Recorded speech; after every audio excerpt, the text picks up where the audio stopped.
You are listening to Category Management Musings from the Empower Group, and I'm Ann Kohler. First, we hope that you and your family are staying healthy and safe. We launched this podcast with a focus on the differences between strategic sourcing and category management. We are using our category management maturity model as the framework for that discussion. And as you recall, today, category management is the highest level of maturity and one that we are all striving to attain. Now we are going to discuss the second domain in our maturity model, which is demand optimization. We will continue this series using the category management maturity model as the framework. So to make it easy for you, we'll make that available along with some additional illustrations. Last time, we ran a special edition on the impacts of COVID-19, and since that is still top of mind for all of us, I will weave that into the discussion as well. So what is this thing called demand optimization? Well, one of the key steps in strategic sourcing is demand management, where we were all taught to separate the needs from the wants, challenge the quantities that stakeholders want to buy, consolidate different varieties of the same type of chair, as an example, into one model, recommend lower cost substitute products, etc., etc. While all of these are still important, category management needs to step way beyond this and move to demand optimization. The attributes of demand optimization at the highest level of maturity, which is value creating or category management, are as follows. Stakeholders have integrated demand optimization into their day-to-day business.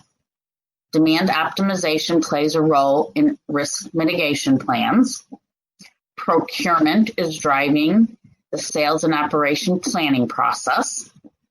Value analysis and value engineering is led by procurement.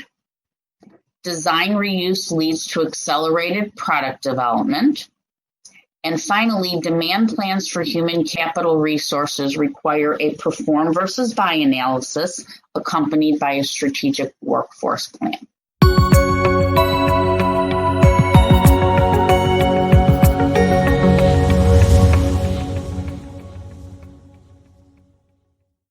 First, shifting those demand management or tactical activities that I described earlier into your stakeholder organizations allows procurement to move up the value chain to demand optimization.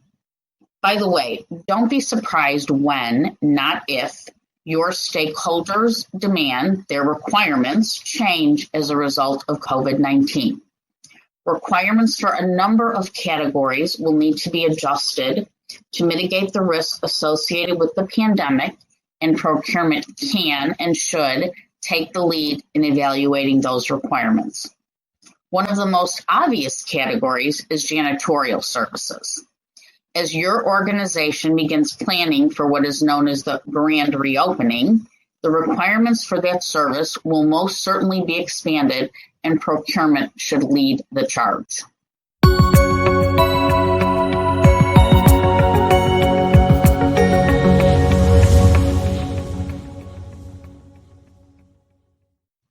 Next, you must realize that much of your stakeholder demand is being generated by your customers, and therefore understanding how to influence your customer demand, whether it is their demand pattern or their demand variety, ordering slight variations of the same product, has a huge impact on demand optimization. So procurement should be driving the sales and operations planning process. The rule of thumb is that 80% of the cost of a product is built in during the design phase, and not being able to influence product design activities internally is a major constraint to demand optimization. So procurement can and should also lead the value analysis, value engineering process to influence the design on the front end. You can also help accelerate the product development process by encouraging the reuse of existing designs. COVID-19 will surely have an impact on new product design going forward.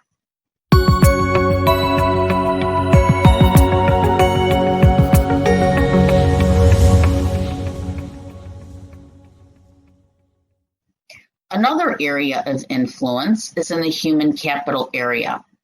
For many organizations, professional services is a huge spend, and it is critical to examine whether those services should be bought from a third party or performed internally. Doing that perform versus buy analysis should be performed or be led by procurement.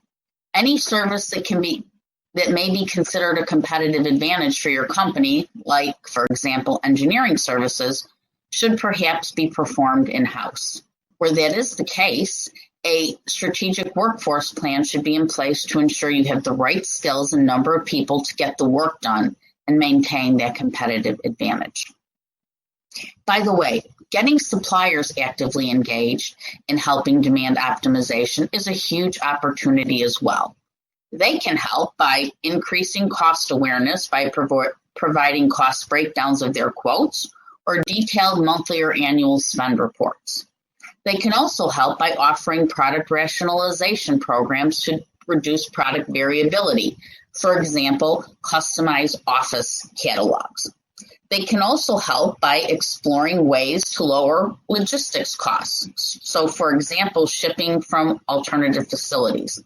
They can also offer buyback programs for unused items to reduce purchase quantities.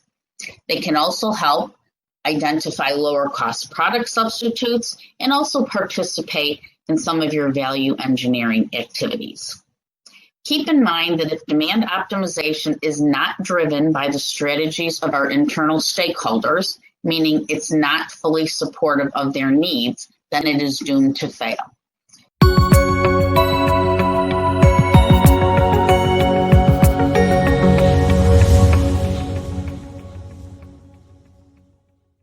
In addition, all of these types of activities require you to play a different role, that of a consultant, strategic business partner, and change agent, which in turn requires a different set of competencies with much more emphasis on those strategic skills like collaboration, communication, change management, data gathering and analysis, facilitation, etc. There's never been a more critical time for our function, both in terms of the challenge it represents, but also the opportunity it presents. And we need to be ready to accept those challenges. Please continue to join our podcast as we explore how we can make a difference. I thank you for joining us today. Our next podcast will cover the next domain in our category management maturity model, globalization. As we work through this virus together, please keep you and your family healthy and safe.